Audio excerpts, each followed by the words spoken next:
All right, so for today's presentation, I thought it would be a good topic to follow on from my last talk, which was about man's search for meaning by Viktor E. Frankl. So as some of you might recall, the main point of Man's Search for Meaning by Viktor Frankl was about suffering, what it means and all that kind of stuff. So this discussion, I thought I'd go a little bit deeper and talk about, well, where does suffering, well, where might it originate, right? So after I read Man's Search for Meaning by Viktor E. Frankl, I picked up Don't Believe Everything You Think, a spiritual view by, okay, I'm going to be 48 years old at the end of this month, and I still can't figure out how to say this gentleman's last name, so can someone help me out? So, Joseph Wynn, is that? Okay, got it.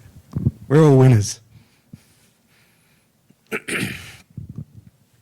All right, I've got various quotes throughout this presentation, so I don't bore you all to sleep. So, first one, has anybody heard of, again, I can't pronounce this person's name. I see it all the time, but I don't know what it is.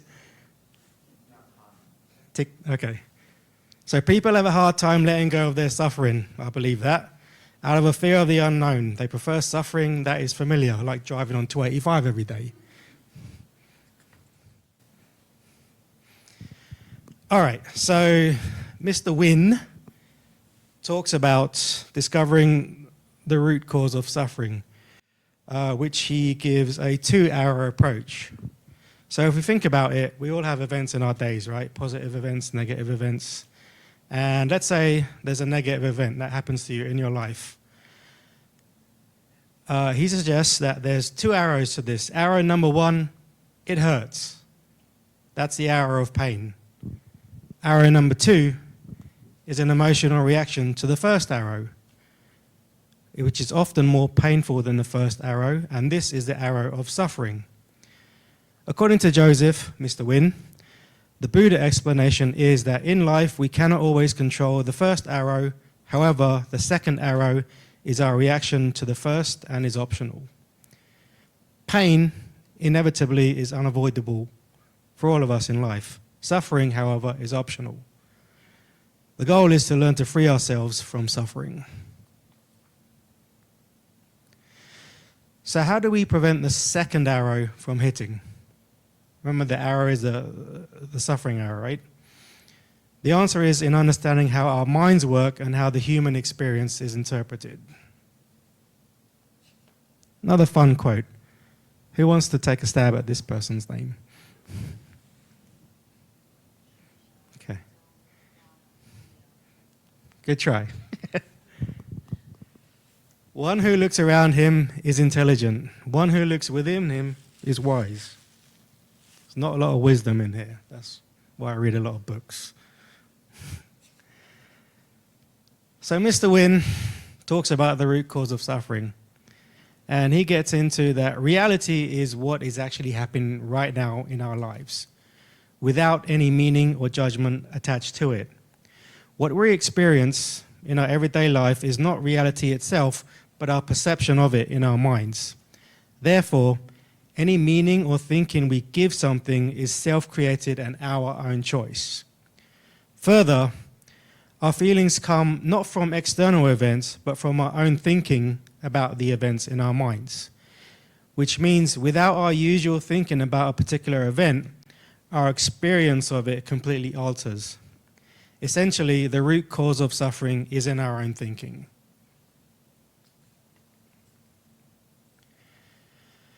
So Mr. Wynn also gets into the human experience equation. I didn't know that, events and emotions and everything could be drawn into some mathematical equation, but they apparently can, right? So this kind of blew my mind a little bit, so I'll get into it. But our experience of reality is created from the combination of events we encounter and what we think about them.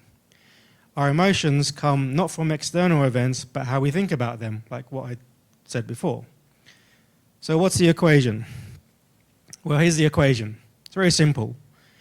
If there's an event and we think about it the same way, we're going to have the same experience, and therefore it leads to the same emotion that we feel about the event that happened.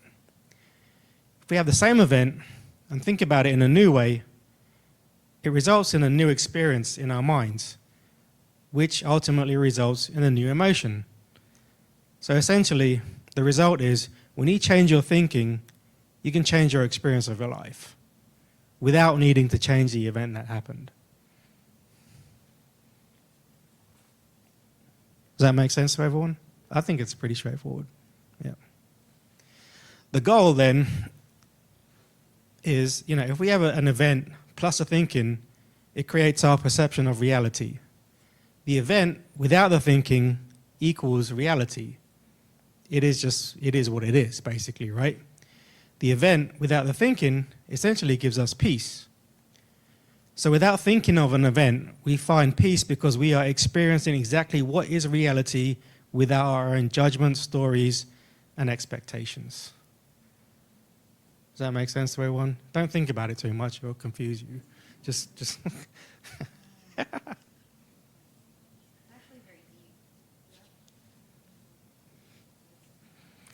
So here's another wonderful quote from a more pronounceable name, Mr. Jonathan Safran Foer. I won't think about it too much, I'll just say it. I think and think and think. I've thought myself out of happiness a million times, but never once into it. Who can relate? True, right? So what do we think? Well, the mind's job is to alert us to potential dangers in our environment that may threaten our lives. Survival instinct, right? Essentially, natively. This is true. This does true. See, I wasn't thinking when I wrote this slide, right? So this is true, but it does not allow us to thrive. So our consciousness is to help us feel fulfilled, but our soul wants to find peace within ourselves. Our fight or flight thinking, or our stress response, or our survival mechanism leads us to thinking of stuff which becomes the root cause of our suffering. So if you want to be free of suffering, let go of your mind's fight or flight thinking, then you can thrive. Have you all let go yet? Are you all thriving? Surviving? You survive, then you thrive, right? Just let go of thinking in between. So, according to Lao Tzu, stop thinking and end your problems. That's it. We're done. Go home now. Just stop thinking. Or meditate. That helps too. So, thoughts versus thinking. Thoughts are energetic. They're raw. They pop up with zero or little effort. But we cannot always control what thoughts enter our minds. It's a noun, something that we have. Here's a thought. There's Nat. Thinking. Nat is ugly. See? Judgment or opinion we have about our thoughts. Thinking takes way more energy, effort, and willpower, which are finite resources in our head. When we ruminate on our thoughts, it leads to thinking. Thinking is a verb, something we do, the act of engaging with our thoughts. So essentially, our thoughts are neutral, but when we begin thinking about them, that's when we start entering this emotional roller coaster. Again, thinking is a root cause of suffering. Good news, Nat is not ugly.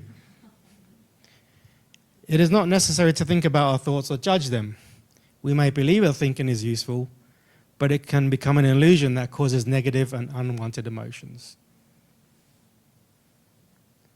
Example, event, it is raining. Most of the time when we experience this, we think of it as a negative event. So the thought is, it's raining. And we think, well, why does this happen? This ruined my day. I wanted to go to the park and eat ice cream. This weather sucks. So essentially, thoughts create, but thinking, if you give it too much effort, destroys. Thinking essentially allows space for casting limiting beliefs, judgments, criticism, programming, condition onto the thoughts. Deepak Chopra. I can say this because he's Indian and I'm Indian, right? So, our most natural state is joy. It is the foundation for love, compassion, healing, and there's the desire to alleviate suffering. But we also need to think positively, right? As some of you might be wondering. Well, the truth is, we do not need to have thoughts or think to feel positive emotions. Positive emotions are the organic result of being fully in the present moment and connected to life rather than thinking about it. So our natural state of being is actually joy, love, and peace. How is joy, love, and peace our natural state of being? Well, think about a child, or think about when you were 3 years old, if you can remember that far. Do you know, I had a funny thought the other day. I said, as a child, I used to be afraid of the dark. Now I'm afraid of the light because I have to pay the bill.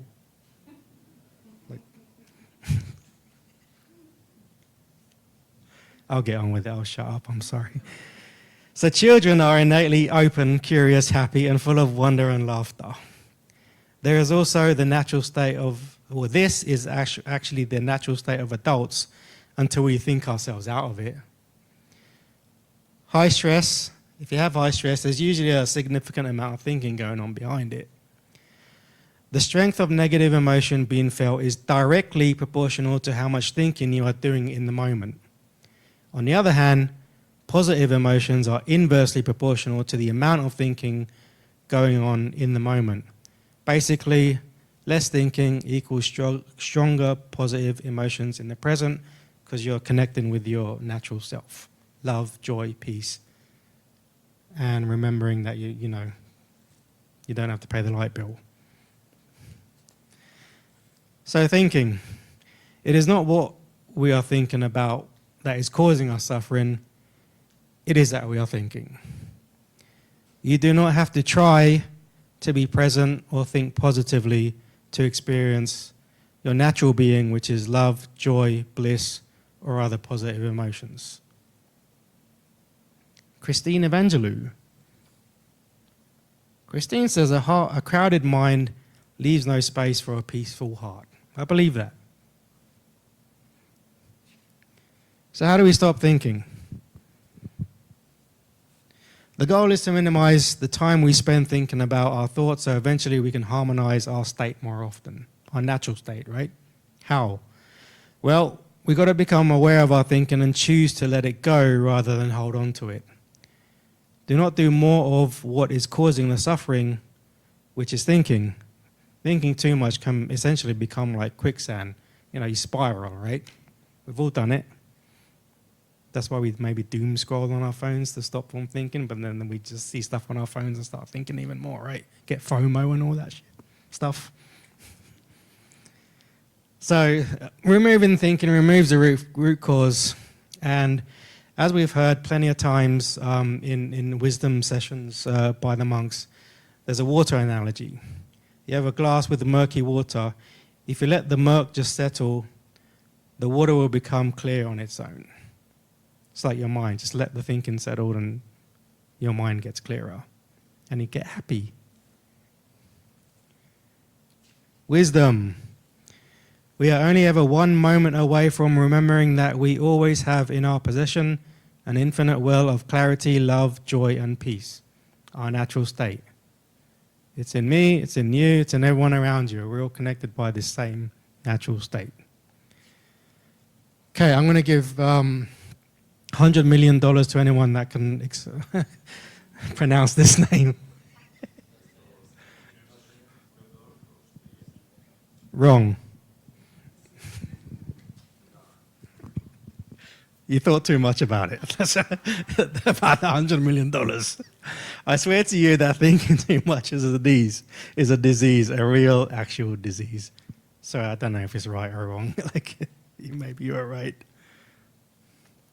How to let go of negative thinking. So Mr. Wynn spells out a pause method, P-A-U-S-E in English. P, pause and take deep breaths. A, ask yourself, is thinking the culprit of my suffering? U, understand you have a choice to stop and let it go. S, say the mantra, not sama arahang, Thinking is the root cause of suffering. Maybe it means the same thing. I don't know. And E, experience emotions fully without judgment, resistance, and thinking. Do not think, just feel.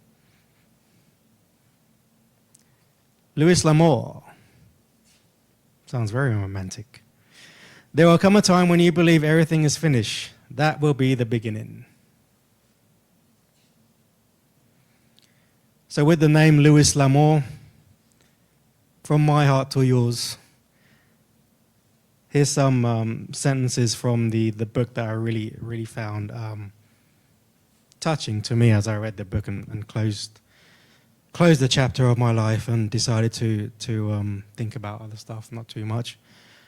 But we are most fulfilled when we listen to our souls. We may feel the world tells us we are not enough, that we are missing something, that we do not have everything we want. People bombard us with opinions, judgments, and advice. That comes from their thinking. Everything you could ever want or need is already inside you. You already have all the love, joy, peace, and fulfillment you seek. It is only when we forget this that we get caught up in our thinking that we do not see it. Continue to live in serenity and let go of what does not serve you. Follow your intuition and do what feels expansive, aligned, and unknown. The more you do this, the more abundance you will create in your life. That's all I have.